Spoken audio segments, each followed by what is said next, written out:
Բարև ձեզ, ես Արմինեն եմ, ուղիղ խոսակցություն հայրենիքից թիմի մյուս կեսը։ Ես այսօր խոսում եմ ձեզ հետ, որպես Հայաստանի քաղաքացի, ուղիղ կոչով դիմելու մեր քաղաքական ղեկավարությանը այստեղ, Հայաստանում։ Ես կոչ եմ անում հայերին, ովքեր լսում են խոսքերս, վստահ լինել, որ մեր ղեկավարները հասկանան 4 կարևորագույն կետ։ Եթե մենք չանենք, հայ ժողովուրդը կարող է կորցնել ամեն ինչ։ Կետ առաջին, Ադրբեջանի հետ փաստացի խաղաղության համաձայնագիրն ունի զրոյական հնարավորություն։ Ադրբեջանը խախտել է միջազգային օրենքները Ժնևի կոնվենցիայից ռազմագերների վերաբերյալ մինչև ՄԱԿ-ի կանոնադրությունը Հայաստան ներխուժելով, եւ այն անտեսում է Արդարադատության միջազգային դատարանի պարտադիր որոշումները։ Այն խախտել է իր ստորագրած բոլոր հակամարտությունների համաձայնագրերը, սկսած 1994 թվականի հրադադարից Արցախի եւ Հայաստանի հետ,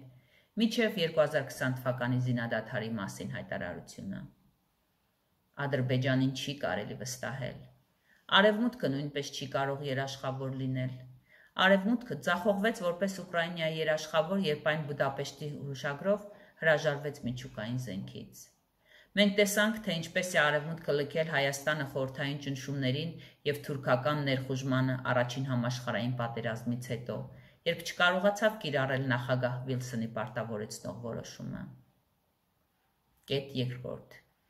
Եթե Արցախը ընկնի, ապա պատմությունը մեզ ասում է, որ Հայաստանը նույնպես անվտանգ չի լինի։ Ադրբեջանը երբեք կանգ չի առնի այնքան ժամանակ, քանի դեռ հայերը չեն շրջափակվել Երևանում, եւ նրանք, ովքեր այնտեղ են ապրում, անտեսելով գյուղական շրջանները, կարող են վերջապես արթնանալ, սակայն արդեն ուշ կլինի։ Հայաստանը չէր պաշտպանում Արցախը, Արցախն էր պաշտպանում Հայաստանը։ Ամեն ինչ վկայում է այն մասին, որ Ադրբեջանը ծրագրում է հետագա ներխուժում Սյունիք եւ Վայոց ձոր, քանզի Հայաստանը կանգնած է պանթուրքիստական թաց երազանքի ճանապարհին։ Կրեմլն էլ հեգնանքով աջակցում է Ռուսաստանի, Իրանի եւ Չինաստանի համար մղձավանջին, օգտագործելով հայերին որպես խաղաքար, հայկական հողերը հանձնելու համար, թուրքերի հետ իր դարավոր աշխարհաքաղաքական անխոհեմ խաղում։ Երրորդ կետ. Չկա հավանականություն, որ Ադրբեջանը կպաշտպանի հայերի իրավունքներն ու անվտանգությունը Ադրբեջանի կազմում։ Ադրբեջանի ցեղասպան առաջնորդն արդեն հայտարարել է, որ նման իրավունքներ չեն լինելու։ Եվ սա զարմանալի չէ։ Ադրբեջանն աշխարհի ամենաճնշող պետություններից մեկն է, որը Հյուսիսային Կորեային նմանատիպ դասակարգում ունի մարդու իրավունքների տեսանկյունից։ Հաշվի առնելով հայերի դեմ պետականորեն հովանավորվող տասնամյակների ռասիզմը, ինչպես նացիստներն արեցին հրեաների դեմ, հնարավոր չէ երաշխավորել հայերին անվտանգությունը Բաքվի իշխանության ներքո։ Մենք Ավստրալիայից տեղափոխվեցինք սահմանապահ գյուղ, հայրենիքին աջակցելու համար։ Մենք չտեղափոխվեցինք այստեղ տեսնելու, որ Հայաստանի ղեկավարները արդյունավետորեն քարոզում են Արցախում էթնիկ զտումներ եւ պոտենցիալ ցեղասպանություն, խոսելով Արցախի ժողովրդին բառացիորեն գայլերի բերանը նետելու մասին։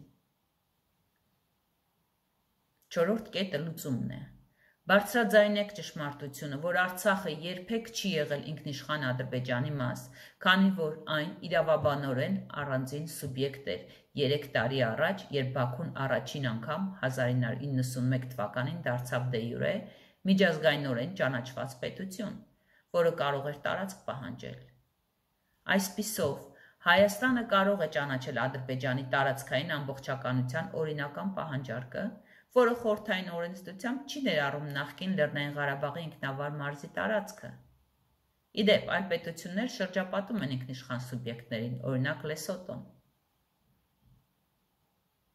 Եթե մեր ղեկավարները չեն ցանկանում ասել ճշմարտությունը, որ Արցախը ըստ ՔՔԻՄԴ միջազգային իրավունքի ունի ինքնորոշման իրավունք, Բաքվի ներխուժման մտահոգության պատճառով, ապա թշնամին արդեն անում է դա։ Արևմուտքը Հայաստանին ասում է իջեցրեք նշաձողը, հավանաբար այն պատճառով, որ Արցախն անհարմար շեղում է Ուկրաինայի վրա նրանց ուշադրությունից։ ԱՄՆ-ն նույնիսկ ամոթալի կերպով աջակցում է Բաքվի բռնապետին Իրանի հետ հակամարտություն սկսելու Իսրայելի ցանկության պատճառով։ բայց դա նույն արևմուտքն է, որը պաշտպանում է ժողովրդավարությունը, ազատությունը եւ մարդու իրավունքները Ուկրաինայի համար, եւ նույնիսկ պաշտպանում է չճանաչված Թայվանը, ինչպիսի կեղծավորություն։ Քանի որ Արցախը Հայաստանի մաս չէ, Երևանն իրավունք չունի որոշել Արցախի կարգավիճակը։ Միակ բանը, որ Երևանն իրավասու է անել,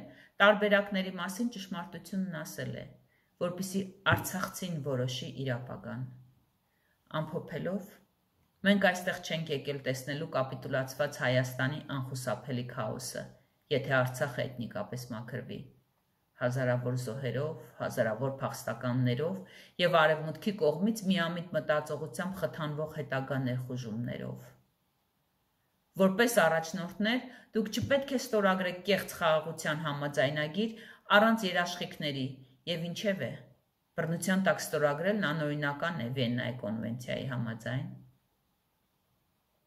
Մենք պետք է լինենք ուժեղ եւ միասնական եւ ասենք ճշմարտությունը, որ հայերը երբեք չեն կարող ապահով ապրել ռասիստական ցեղասպան պետության մեջ եւ որ Արցախն ունի ինքնորոշման օրինական իրավունք, քանի որ ի տարբերություն Ուկրաինայի կամ Կոսովոյի դեպքի որևէ անջատողականություն չկա։ Լսեք մեզ, ժողովրդին, ովքեր ի վերջո իշխանություն ունեն մեր առաջնորդների վրա։ Մենք ակնկալում ենք, որ դուք կլսեք մեզ, կամ դեմ հանդիման դուրս կգաք հայ ժողովրդի եւ նրա հայրենիքի համար ձեր սխալների հետևանքների հետ։ Սա Արմինեն է, ուղիղ խոսակցություն հայրենիքից։ Խնդրում եմ տարածել, եթե մտահոգ եք։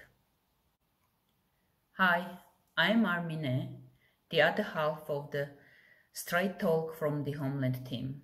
I'm speaking to you today as an Armenian citizen to make a direct appeal to our political leadership here in Armenia. I urge Armenians who listen to my words to ensure that our leaders understand 4 critical points. If we do not, the Armenian people could lose everything. Point 1. There is zero possibility of an actual peace agreement with Azerbaijan. Azerbaijan has broken international laws from the Geneva Convention regarding POWs to the UN Charter with its invasion of Armenia, and it ignores binding International Court of Justice rulings. It has broken every conflict agreement it signed from the 1994 ceasefire with Artsakh and Armenia to the 2020 ceasefire statement. Azerbaijan cannot be trusted, neither can the West as guarantors. The West failed as guarantors for Ukraine when it gave up nuclear weapons under the Budapest Memorandum. We see how the West has abandoned Armenia to Soviet oppression and Turkish invasion after World War I when it failed to enforce President Wilson's binding decision. Point 2. If Artsakh falls, then history tells us that Armenia also will not be safe. Azerbaijan will never stop until Armenians are surrounded in Yerevan, and those who live there, ignoring the rural regions, may finally wake up. But it will be too late. Armenia wasn't protecting Artsakh. Artsakh was protecting Armenia.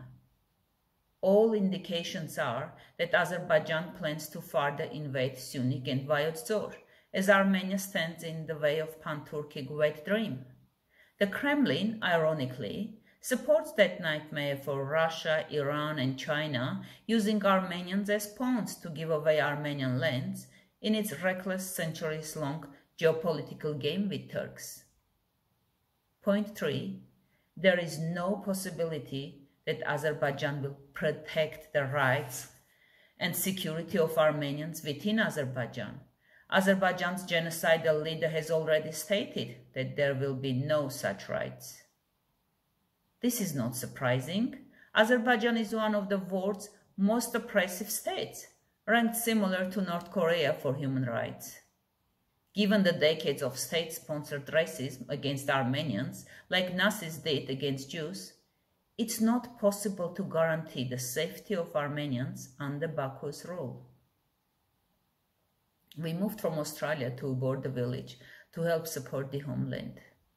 We did not move here to see Armenian leaders effectively advocate for ethnic cleansing and a potential genocide in Artsakh, with talk of literally throwing Artsakh's people to the wolves. Point 4 is the solution. Tell the truth that Artsakh has never been part of a sovereign Azerbaijan, as it was legally a separate entity 3 years before Baku first became a de jure, internationally recognized state, able to claim territory in 1991. Thus, Armenia can recognize Azerbaijan's legally claimable territorial integrity, which does not include the area of the former Nagorno-Karabakh Autonomous Oblast under Soviet law. By the way, other states surround sovereign entities like Lesotho. If our leaders do not want to tell the truth that Artsakh has the right under ICCPR international law to self-determination because of fears Baku will invade, then the enemy is already doing that.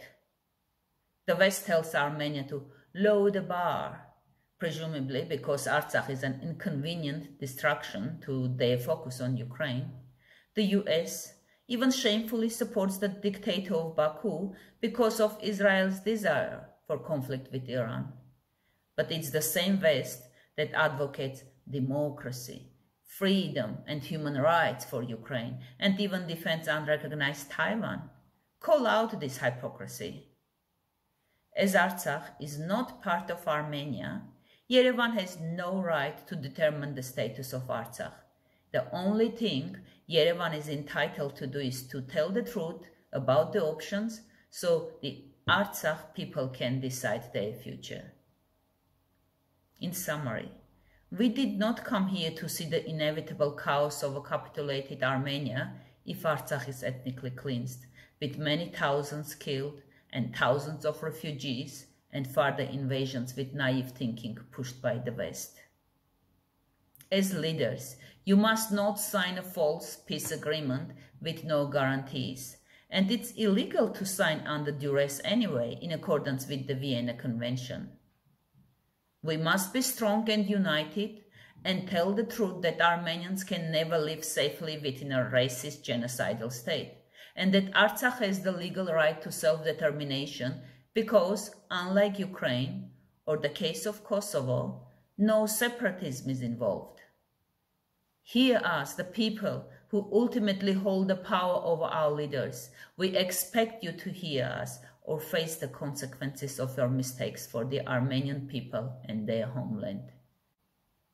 This is Armine from Straight Talk from the Homeland. Please share if you care.